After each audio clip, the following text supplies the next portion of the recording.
ஏற்கனவே என் மேலே கம்ப்ளைண்ட் இருக்குது. என்ன ஈவெண்ட் நடத்தினாலும் 12 மணிக்கு மேலே ஆக்கிடுவான்னு சொல்லி.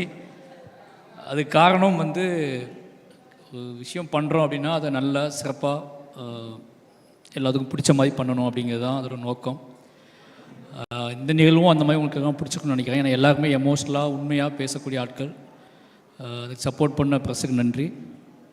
முதல்ல வந்து நிவாஸ் பிரசன்னாவுக்கு நாங்கள் வந்து மொமெண்டோ கொடுக்கல. ரஞ்சித் அண்ணா மேலே நிவாஸ் பிரசன்னா மேடைக்கு வரோம். சூப்பர், நல்ல ஒர்க், எல்லோரும் பேசிட்டாங்க. நான் ரொம்ப நாள் நினச்சிட்டு நம்ம பேசக்கூடாது, எல்லாம் மற்றவங்கள பேசணும் வைக்கணும் அப்படின்னு சொல்லி எல்லோரும் பேசிட்டாங்க. நிவாஸுக்கு ரொம்ப நன்றி. உன்னோட டே. என்னோடய ஆர்டிஸ்ட், என்னோடய டீம் பற்றி நான் எனக்கு நல்லா தெரியும். நம்ம கடைசியாக பேசுவோம், டைம் இருக்காதுன்னு சொல்லி. அதனால தான் அந்த ஏவி பண்ணோம். அந்த ஏவியில் வந்து நான் கிட்டத்தட்ட எல்லாத்தையும் பற்றி பேசிட்டேன். இப்போ அடுத்தடுத்த இன்டர்வியூவில் நம்ம அவங்கள பற்றி பேச போகிறோம். அதனால் என்னுடைய எல்லா ஆர்டிஸ்ட்டுக்கும் ரொம்ப நன்றி.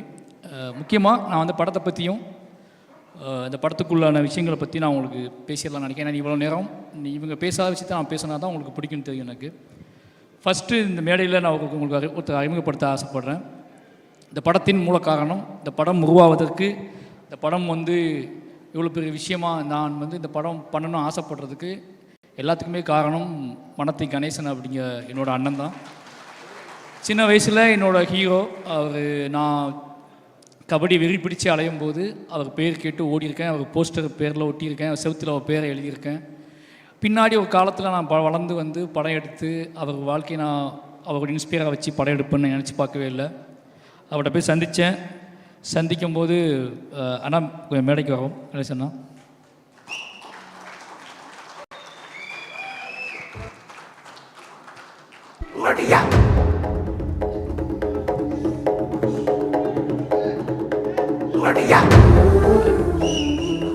இந்த படத்தை பைசனோட கதை என்னன்னு கேட்டிங்கன்னா, இது 2 பேர் ஒன்றா நிற்கல. இதுதான் கதை, பைசனோட கதை. தூத்துக்குடி மாவட்டத்திலேருந்து கிளம்பி வந்து உழைப்பாலையும் திறமையாலையும் நேர்மையாலையும் பெரும் போராட்டங்களுக்கு இடையில் வெற்றி பெற்ற நிறைய இளைஞர்களோட கதை. அதில் 2 பேர் மேடையில் நிற்கிறோம். இதுதான் பைசனோட கதை. இந்த நேரத்தில் ஏன்னா தெரியல எனக்கு என்னென்னா என்ன சொல்கிறதுனா, ரொம்ப எமோஷ்னலான நேரம். நான் அங்கேருந்து கிளம்பி வந்து இவ்வளோ நாள் என்னோட கதையை சொல்லிக்கிட்டு இருந்தேன், எல்லாம் கேட்டுக்கிட்டு இருந்தீங்க. இப்போ பைசனில் நிறைய இளைஞர்களோட கதையை சொல்லியிருக்கேன். அதில் முதல் மெயின் மூல காரணம் அண்ணன் கணேசன். அது மட்டும் இல்லாமல் கணேசன் வந்து இந்த படத்தில் நான் அவர்கிட்ட கேட்டேன், இதை உங்களோட கதையை மூலமாக வச்சுக்கிட்டு நான் நம்ம ஊருக்கு, நம்ம இளைஞர்களுக்கு ஒரு கதை சொல்லணும்னு ஆசைப்பட்றேன். அது என்னோடய ஸ்டைலில், என்னோடய அரசியல் பார்வையில், என்னோடய புரிதலில் இந்த கதையை நான் சொல்லணும்னு ஆசைப்பட்றேன். இதுக்கு உங்களோட ஒத்துழைப்பு எனக்கு வேணும்னு கேட்டேன். அவர் நீ பண்ணால் அதை கரெக்டாக தான் சொல்லுவேன், என்ன தேவைன்னு தான் சொல்லுவேன், அதனால் நீ எடுத்துக்கோன்னு சொன்னார். என்னை நம்பி அவரோட கபடியையும் அவரோட உழைப்பையும் வெற்றியும் எனக்கு கொடுத்தாரு.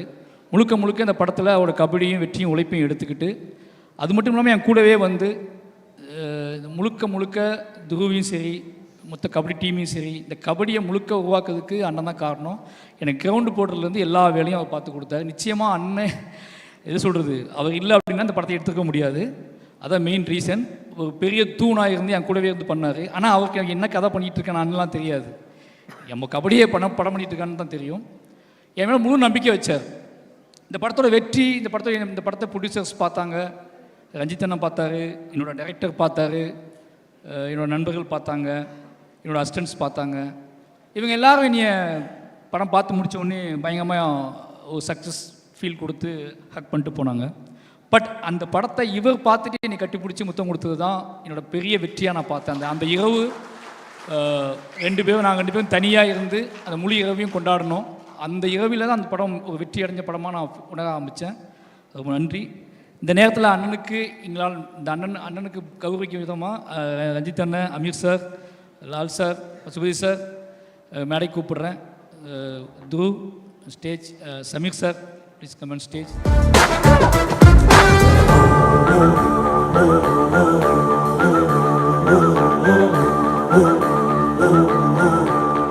பைசன் ரொம்ப எமோஷ்னலான படம். முதல்ல நான் சொல்லிட்டேன், மறுபடியும் சொல்லிட்டேன், எல்லாத்துக்குமே நன்றி. கபடி பிளேயர்ஸ் அண்ட் டீம், என்னோடய அசிஸ்டன்ட் டைரக்டர்ஸ், என்னோட ஆக்டர்ஸ் எல்லாத்துக்குமே நன்றி. ரஞ்சித் அண்ணா, அதனால் நாங்கள் மறக்கவே முடியாது. பெரிய பெருமாள் நான் வந்து நீங்கள் ஃபஸ்ட்டு பார்த்துட்டு ஒரு மழை நாளில் எனக்கு லவ் யூ மெசேஜ் அனுப்புனீங்க. அந்த நாள்லேருந்து இந்த பயணம் தொடங்குது. அன்னையிலேருந்து நான் நம்பிக்கையாக எல்லாம் பண்ண ஆரம்பித்தேன். நீளத்துக்கு திருப்பி நான் படம் பண்ணணும் அப்படிங்கிறது உடனே பண்ணணும்னு ஆசைப்பட்டது. அது தள்ளி போயிட்டு இருந்துச்சு. அது பெரிய என்ன சொல்கிறது, எனக்கு அது பெரிய பெயினாகவே இருந்துச்சு, குற்ற உணர்ச்சியாகவே இருந்துச்சு. ஏதோ பெரிய வாழ்க்கையில் தப்பு பண்ணுறோமோன்னு தோணிகிட்டே இருக்கும். ஏதோ வழியில் பைசன் பண்ணிட்டேன். பைசன் நான் ஸ்டார்ட் பண்ணும்போது ரஞ்சிதனாட்ட சொன்னேன், வேறு எதாவது கதை பண்ணலாம், இது ரொம்ப கஷ்டம், சொல்ல முடியாது. இந்த படத்தோட போக்கு வந்து உங்களுக்கு எனக்கும் கூட சண்டை வந்து முன் பயமாக இருக்கேன். அந்த பட்ஜெட் இஷ்யூலாம் வரும்போது இந்த படத்தை வேறு ஒன்று பண்ணலாம், வேறு ஏதாவது படம் பண்ணலான்னு சொன்னேன். அப்போ அண்ணன் சொன்னார், டேய் இந்த படம் இப்போ பண்ணலாம், எப்படா பண்ண போகிறேன், இந்த படத்தை நீ பண்ணு பார்த்துக்கலாம், இந்த படம் பண்ணியே ஆகணும். இன்றைக்கி நம்ம 2 பேரும் சேர்ந்துருக்கோம், நம்ம மறுபடியும் சேர்றோம் அப்படின்னா நீ சமூகத்துக்கு நம்ம என்ன கொடுக்கணும் அப்படின்னா இந்த மாதிரியான காத்திரமான ஒரு படம் தான் கொடுக்கணும், இதை படம் ஸ்டார்ட் பண்ண அப்படின்னாரு. அதுக்கப்புறம் முழுக்க சுதந்திரம் தான். எப்போவுமே எனக்கு ரஞ்சித் எவ்வளோ தெரியல, பெரிய ரஞ்சித்தன்ட்டு ஆரம்பிச்சதுனால எனக்கு எல்லா ப்ரொடியூசருமே ஒரு பெரிய சுதந்திரம் கொடுப்பாங்க. இந்த படத்துலேயும் அந்த மாதிரி சுதந்திரம் தான். அப்ளாஸும் சரி, நீலம் ஸ்டுடியோஸும் சரி, எல்லோரும் மிகப்பெரிய சுதந்திரத்தை கொடுத்தாங்க. அந்த மிகப்பெரிய சுதந்திரத்தின் அடிப்படையில் எடுத்தது தான் பைசன். அதனால் எல்லாத்துக்கும் ரொம்ப நன்றி. பைசன் சொல்லணும் அப்படின்னா துருவோட உழைப்பு, மற்றவங்களோட எல்லாத்தையும் பற்றி எனக்கு பேசுறதுக்கு நிறைய மேடைகள் இருக்குது, என்னோடய இன்டர்வியூஸ் இருக்குது. ஆனால் ரொம்ப நேரம் ஆகிடுச்சு. அதனால் வந்து எல்லாத்துக்குமே ரொம்ப நன்றி. சொல்ல வேண்டிய முக்கியமான விஷயம் என்ன அப்படின்னா, பைசன் எப்படிப்பட்ட படம் அப்படிங்கிறது தான் முக்கியமான விஷயம். அதை பற்றி நாளைக்கு ட்ரெய்லர் ரிலீஸ் ஆகுது. என் லைஃப்பில் நான் ரொம்ப தூரம் ட்ராவல் பண்ணி நிறைய பிரச்சனைகளை சந்தித்து கிளம்பி வந்துட்டு நான் வந்து 20 வருஷம் ஆக போகுது. 20 வருஷத்துக்கு அப்புறம் நான் இப்போ திரும்பி பார்த்தா, இப்போ என்னை பார்க்கும்போதெல்லாம் என்ன உங்கள் ஊர் என்ன இப்படி இருக்குது, உங்கள் ஊர் என்ன இப்படின்னு கேட்பாங்க. இங்கேருந்து நான் திருநெல்வேலியை பார்க்கும்போதெல்லாம் ஒவ்வொரு டைம் திருநெல்வேலி போகும்போதெல்லாம் பக்குன்னு இருக்கும் எனக்கு. ஏதாவது வாட்ஸ்அப் ஓப்பன் பண்ணாலே ஏதாவது இஷ்யூஸ் பார்த்துருவோம், வீட்டிலேருந்து அனுப்புறது, ஃபேமிலி ஃப்ரெண்ட்ஸ் அனுப்புறது எல்லாம் பார்க்கும்போதே அவ்வளோ எமோஷ்னலாக இருக்கும். என்னடா பண்ணுறது அப்படின்னு சொல்லி, இது எப்படி சேஞ்ச் பண்ணுறது, இதை பற்றியான டிஸ்கஷன் எப்படி மாற்றுறதுன்னு தோணிகிட்டே இருக்கும். நான் எடுத்த டூல் தான். இந்த மாதிரியான விஷயத்தை நம்ம எப்படி அணுகிறது, இவ்வளோ பெரிய ஒரு போர் சூழலில் இருக்கக்கூடிய என்னோடய ஊரை பற்றியான ஒரு புரிதலை இன்றைக்குள்ள இளைஞர்கள்ட்ட நான் எப்படி கடத்துறது, அது என்ன மாதிரி படம் பண்ணுறது அப்படின்னு யோசிச்சுட்டு இருக்கும்போது தான் எனக்கு கிடைச்ச ஒரே டூல் மனத்தி கணேசனன் டூல். அவரை எடுத்துக்கிட்டு நாம் நம்மளோட கிராஃப்ட்டு, நம்மளோட சினிமா, என்னோடய அரசியல் பார்வை, என்னோடய புரிதல் இதெல்லாம் வச்சுக்கிட்டு நம்ம ப்ளே பண்ணி முடியுமான்னு பார்ப்போம், ட்ரை பண்ணி பார்ப்போம்னு சொல்லி எழுதப்பட்டது தான் பைசன் திரைக்கதை. பைசனுக்குள்ளே நிறைய இளைஞர்கள், தென் மாவட்டத்தில் உள்ள நிறைய இளைஞர்கள் இருக்காங்க. வெற்றி பெற முடியாமல் போன, வாழ்க்கையை தொலைச்ச நிறைய இளைஞர்களோட கதை இருக்குது. இந்த கதை உண்மையாகவே என் லைஃப்பில் ஆகச்சிறந்த என்னோடய அரசியல். நான் என்ன நினைக்கிறேன்னா, என் ஊருக்கு நான் ஏதாவது செய்யணும்னு நினச்சேன். என் ஊரை பற்றி இவ்வளோ வெற்றி அடைஞ்சதுக்கப்புறம், இவ்வளோ புகழ் அடைஞ்சதுக்கப்புறம், இவ்வளோ பணம் சம்பாதிச்சதுக்கப்புறம் நீ உன் ஊருக்கு என்ன பண்ணுன்னு கேட்டிங்கன்னா, என் ஊருக்காக நான் பண்ணது, என்னோடய மாவட்டத்துக்காக பண்ணது, என்னோடய மக்களுக்காக பண்ணது, ஒட்டுமொத்த தென் தமிழ்நாட்டுக்காகவும் ஒருத்தன் வந்து அந்த தென் தமிழ்நாட்டோட அரசியல் புரிதலை மையப்படுத்தி பண்ண ஒரு படம் தான் பைசன். முழுக்க இந்த படம் அதுக்கான படம். என்னோடய ட்ரிபியூட் தான் இது, என்னோடய எமோஷ்னல் தான், என்னோடய அதிகபட்ச என்ன சொல்கிறது, இன்னும் உச்சபட்ச எமோஷ்னல் இது. எப்படியாவது இந்த படம் இது எவ்வளோ பெரிய ஹிட் ஆகுது அப்படிங்கிறத தாண்டி இது என்ன மாதிரியான தாக்கத்தை ஏற்படுத்துது, இது என்ன மாதிரியான எமோஷனலை ஏற்படுத்துது, இது என்ன மாதிரியான கனெக்டிவிட்டியை ஏற்படுத்துது, இது என்ன மாதிரியான ஒரு முடிவுக்கு வருது இந்த படம் அப்படிங்கிறத வந்து அதை பார்க்கறதுக்காக அவன் வெயிட்டிங். அதுக்கு மட்டுமே நான் வெயிட் பண்ணுறேன். இந்த 17th அப்படிங்கிறது வந்து எனக்கு வந்து வெளியே வர ஆடியன்ஸ் படம் நல்லா இருக்குன்னு சொல்கிறத விட, படம் ஹிட்டு, படம் சூப்பர் ஹிட்டு, படம் ஃபாஸ்ட்டாக இதெல்லாம் தாண்டி எனக்கு இந்த படத்துக்குள் பேசப்பட்டிருக்கக்கூடிய விஷயத்தை என்னவா தமிழ் சமூகம் எடுத்துக்குது அப்படிங்கிறத தெரிஞ்சுக்கிறதுக்காக ரொம்ப ஆர்வமாக இருக்கேன். அதுக்கு காரணம் நாங்கள் அதாவது என்னது, அதுக்கு முக்கிய காரணம் இன்றைக்கி வாழ்க்கை சூழல் தான். இது வந்து ஏதாவது பண்ணி ஆகணும் அப்படிங்கிறதுக்காக பண்ண படம் பைசன். நிச்சயமாக அந்த வேலையை செய்யணும்னு உறுதியாக நம்புகிறோம். அதுக்கான காரணம் இந்த பைசனில் வேலை பார்த்த அத்தனை பேருமே இதை புரிஞ்சுக்கிட்டு வேலை பார்த்துருக்காங்க, இந்த எமோஷனில் புரிஞ்சுக்கிட்டு வேலை பார்த்துருக்காங்க. அவங்க அத்தனை பேர்த்துக்கு நான் அதை கடத்தினேன். அமீர் சாராக இருக்கட்டும், பசுபதி சாராக இருக்கட்டும், லால் சாராக இருக்கட்டும், எல்லாருக்கிட்டையும் நான் பேசுனது கதையை பற்றி கிடையாது, என் ஊரை பற்றி, என் நிலத்தை பற்றி, இங்கே இருக்கிற சிக்கலை பற்றி, இங்கே இது எப்படி. ஏன்னா நாங்கள் இருக்கும்போதே நிறைய சமூகம் நடக்கும். லால் சார் வந்து நீ பார்ப்பாரு, அமீர் சார், பசுபதி சார் வந்து என்ன மாதிரி அப்படிம்பாரு. அந்த எமோஷனல் இருக்குல்ல, கேட்கும்போது பதில் சொல்ல முடியாத பார்வையோடு நான் நிற்பேன். அவங்க ஏதாவது எமோஷனலாக கேட்பாங்க, அதுக்கு எனக்கு பதிலே இருக்காது, எங்கேருந்து ஆரம்பிக்கிறதுன்னு தெரியாது. அந்த பிரச்சனைக்கு ஒரு பிரச்சனையை பற்றி அவங்க என்கிட்ட கேட்கும்போது அதை எந்த பாயிண்ட்லேருந்து ஆரம்பிக்கணும்னு எனக்கு தெரியாது. அப்போல்லாம் நான் யோசிச்சுக்கிட்டே இருப்பேன், இதுக்கெல்லாம் ஒரு பாயிண்ட்டு தான் பைசன் திரைப்படம். இந்த படம் வந்து அதை செய்யும்னு உறுதியாக நம்புகிறேன். என்னோட உச்சபட்ச ஒரு கர்வமாகவும் ப்ரைடாகவும் நான் நினைக்கிறது வந்து இந்த பைசன் திரைப்படத்தை தான். அதுக்கான ரீசன் அப்படிங்கிறது, நான் வெட்ட வெளியாக முதல்ல தைரியமாக ஒரு விஷயத்தை ஹேண்டில் பண்ணியிருக்கேன். மற்ற எல்லா படங்களுமே, என்னோடய எல்லா படங்களும் எப்படி இருக்கும்னா, நான் ஓன் பண்ணிக்கிட்ட என்னோட விஷயத்தை நான் உங்களுக்கு ப்ரெசென்ட் பண்ணுவேன். த ஃபஸ்ட் டைம் என்னோட கவலையை, சமூகம் சார்ந்தினோட கவலையை, என் ஊர் சார்ந்தினோட கவலையை, என் மக்கள் சார்ந்தினோட கவலையை, என் மக்களுங்கிறது தென் தமிழ்நாட்டில் இருக்கிற ஒட்டுமொத்த மக்களுமே, அந்த ஒட்டுமொத்த மக்களுக்கு பற்றின கவலையை பற்றியான ஒரு படமாக இந்த படத்தை எடுத்திருக்கேன். நிச்சயமாக இந்த படம் அந்த மாதிரியான ஒரு பெரிய டிஸ்கஷனை உருவாக்கணும் அப்படின்னு நம்புகிறேன். உருவாக்கும். அதுக்காக மட்டுமே இத்தனை வருஷம் நான் சினிமா கற்றுக்கிட்டது, கிராஃப்ட் கற்றுக்கிட்டது, நான் ஒட்டுமொத்தமாக கற்றுக்கிட்டது இந்த படத்துக்கு தானோ அப்படிங்கிற மாதிரியான உணர்வு எனக்கு இந்த படம் பார்க்கும்போது வந்துச்சு. அப்படி உணர்வு வந்ததுக்கு இந்த பைசன் திரைப்படம் எனக்கு கொடுத்த அழுத்தம் இந்த சமூகத்துக்கும், இந்த தமிழ் சமூகத்துக்கும் கொடுக்கும் அப்படிங்கிறத உறுதியாக நம்புகிறேன். அவ்வளோதான் பைசன் பற்றி. நாளைக்கு ட்ரெய்லர் வருது. நிச்சயமாக இந்த பைசன் ஒரு தமிழ் சமூகத்தில் ஒரு அதிர்வை உண்டாக்கும். அதுக்கு ஒத்துழைத்த அத்தனை நண்பர்களுக்கும் மறுபடியும் நன்றி சொல்லிக்கிறேன்.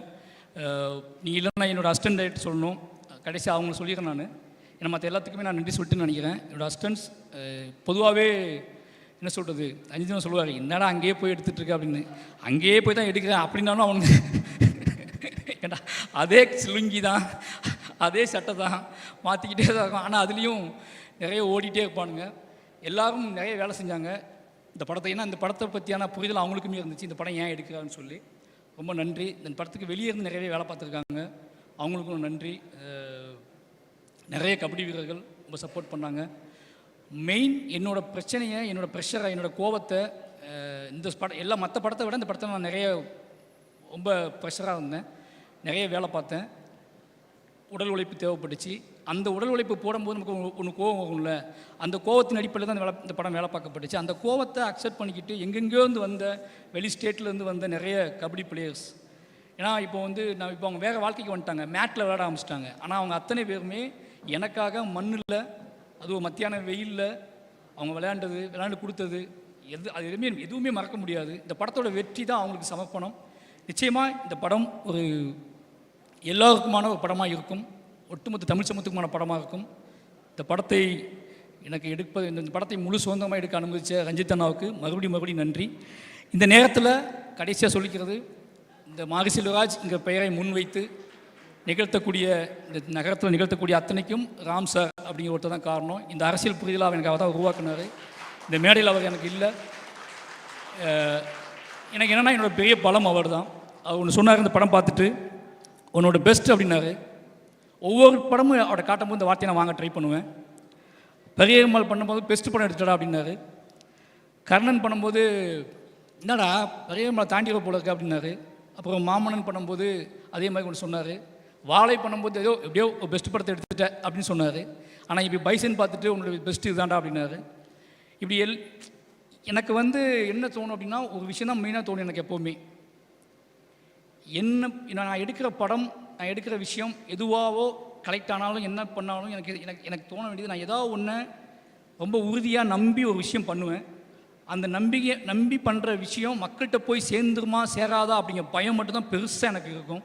அது தப்பாக புரிஞ்சிடக்கூடாதே அப்படிங்கிற பயமும், அது சரியாக போய் சேரணுமே அப்படிங்கிற பயம் மட்டும்தான் எனக்கு அதிகமாக இருக்கும். ஆனால் இந்த படத்தில் அந்த பயம் வந்து சுத்தமாக இல்லை. அதுக்கான காரணம் இந்த படத்தை ஆல்ரெடி பார்த்த நண்பர்களும், ரஞ்சித் அண்ணா, மற்றபடி எல்லாரும், அப்ளாஸ், இந்த டீம், இவங்க கொடுத்த பெரிய சப்போர்ட். கிட்டத்தட்ட நான் இந்த மொமெண்ட்டெல்லாம் ஏன் க்ரியேட் பண்ணேன் அப்படின்னா, இவங்க ஆல்ரெடி என்கிட்ட வந்து ஒரு சக்ஸஸான மாதிரியே பேசிகிட்டு இருப்பாங்க, பயங்கரமாக சக்ஸஸ் பீட் மாதிரி எடுத்துலான்னு சொல்லிட்டு. அதுக்காக தான் இந்த மொமெண்ட் எல்லாம் க்ரியேட் பண்ணது. ஏன்னா இவங்க எல்லாருமே ரொம்ப ஹார்ட் ஒர்க் போட்டாங்க. அப்போ நான் என்ன ஏதாவது வெறுமனா இவங்களை எப்படி பண்ணுறது அப்படிங்கும்போது தான் ஏதாவது ஒன்று பண்ணி அவங்களுக்கான நன்றி நம்ம தெரிவிச்சிடணும் அப்படிங்கிறதுக்காக தான் அவசரமாக இந்த இதெல்லாம் க்ரியேட் பண்ணுது. நிறைய பேருக்கு கொடுக்க முடியல. அதுக்கான காரணம் இது நேற்று ரெடி பண்ண ஆரம்பித்தோம். நிச்சயமாக இது கொடுக்க முடியாத ஆட்களுக்கு நிச்சயமாக வீடு கண்டிப்பாக கொடுத்துருவாங்க. இது ரொம்ப அவசரமாக ரெடி பண்ணுது. அதனால் இது வாங்க முடியாத, இது கொடுக்காத ஆட்களுக்காக மன்னிப்பு கேட்டுக்கிறேன். இது ரொம்ப அவசரமாக ரெடி பண்ணுது. லால் சார் ரொம்ப தேங்க்யூ. எல்லாத்துக்குமே ரொம்ப நன்றி. எனக்கு எல்லாருமே இந்த படத்தில் பண்ணவங்க எல்லாருமே ஒன்றே ஒன்று இருந்துச்சு, எல்லாருமே மாரியை லவ் பண்ணாங்க. மாரியை லவ் பண்ணால் மட்டும்தான் இந்த படத்தை எல்லோரும் வேலை செஞ்சாங்க. எனக்கு நல்லாவே தெரியும். பொதுவாக லவ் பண்ணாலே நமக்கு தெரியும்ல, நம்மளை யாராவது லவ் பண்ணால் நம்ம ஓவராக உரிமை எடுத்துக்குவோம், அவங்ககிட்ட ஓவராக சண்டை போடுவோம், ஓவராக எதாவது பண்ணுவோம்ல. அந்த மாதிரி நான் நிறைய விஷயம் பண்ணியிருப்பேன். அதுக்காக சாரி, மன்னிப்பு கேட்டுக்கிறேன். யாரையாவது ஹர்ட் பண்ணியிருந்தா, இது பண்ணியிருந்தா மன்னிச்சுக்கோங்க. ஆனால் எனக்கு நல்லா தெரியும் நீங்கள் எல்லாம் என்னை லவ் பண்ணுறீங்கன்னு. அதே மாதிரி உங்களுக்கும் தெரியணும் நான் உங்களை லவ் பண்ணுறேன்னு. ஓகே, அதனால் எல்லாத்துக்குமே நன்றி. 17 ரொம்ப ஒரு வெயிட் பண்ணுறேன். அப்போ முக்கியமான விஷயம் சொல்லணும், நான் நினச்சே பார்க்கல பைசன் தீபாவளிக்கு வரும்னு. என் லைஃப்பில் தீபாவளி பண்டிகை அப்படிங்கிறது வந்து ஒரு முக்கியமான பண்டிகையே கிடையாது. அதுக்கான காரணம் சின்ன வயசுலேருந்து எனக்கு தீபாவளி கொண்டாடுவதற்கான மனநிலையே இருக்காது, அதுக்கான ஸ்பேஸே எங்கள் வீட்டில் இருக்காது. அப்போ தீபாவளிங்கிறது சும்மா கடந்து ஒரு கவிதை கூட நான் எழுதியிருப்பேன் சென்னையில் இருந்த புதுசில். ஒரு பாலிய நண்பனின் மரணத்தைப் போல கடந்து செல்கிறது தீபாவளி. பாலிய நண்பனின் மரணத்தைப் போல, மரணத்தின் நினைவைப் போல கடந்து செல்கிறது தீபாவளி. இப்போ தீபாவளி மேலே அவ்வளோ வெறுப்பு எனக்கு இருந்துச்சு. ஃபர்ஸ்ட் டைம் என்னோடய ஃபஸ்ட்டு தீபாவளியை நான் கொண்டாட போகிறேன்னு நினைக்கிறேன். ஃபர்ஸ்ட் டைம் இந்த தீபாவளிக்காக நான் வெயிட் பண்ணுறேன். என் குடும்பமும் இந்த தீபாவளிக்காக வெயிட் பண்ணுறது. இந்த தீபாவளியை நான் தமிழ் சமூகத்தோடு சேர்ந்து பைசனோடு சேர்ந்து கொண்டாட போகிறேன். என்னோடய குடும்பத்துக்கு, என் குழந்தைங்களுக்கு, என் நம்முடைய எங்கள் அண்ணன் எல்லாத்துக்குமே நன்றி. ப்ரெஸ் பீப்புள் நான் சீக்கிரமாக முடிச்சிட்டேன், அதனால் வந்து போயிட்டு மெசேஜ் அனுப்பாதீங்க, போயிட்டு எல்லாரும் நைட் மெசேஜ் அனுப்பாதீங்க. ரொம்ப நன்றி. எனக்கு எப்போவுமே நீங்கள் சப்போர்ட் பண்ணுறீங்கன்னு தெரியும். என்னை ரொம்ப நம்புறீங்க, என்னை ரொம்பவே லவ் பண்ணுறீங்க, என்னை ரொம்ப நம்புறீங்க. என்னோட மீடியா வந்து தொடர்ந்து என்னை ரொம்ப நம்புதுன்னு எனக்கு தெரியும். உங்களுக்கு நம்பிக்கையை காப்பாற்றுற ஒரு படமாகவும் ஒரு மனுஷனாகவும் தொடர்ந்து இருப்பேன். ரொம்ப நன்றி. Thank you. Thank you so much sir. உங்களை கௌரவிக்கிறதுக்காக ஏஞ்சலினா ரொம்ப தேங்க்யூ. நீங்கள் இது ஏதோ என்ன சொல்கிறது, இது 2வது வாழைக்கு எப்பவும் பண்ணுறீங்க, ரொம்ப நன்றி சார். மாமல்லன்லேருந்து பண்ணுறேன். மாமல்லருந்து பண்ணுறீங்களா? ஒரு சக்ஸஸ் ஃபார்மில் தொடர்ந்து தான். ரொம்ப நன்றி உங்களுக்கு. Thank you so much sir.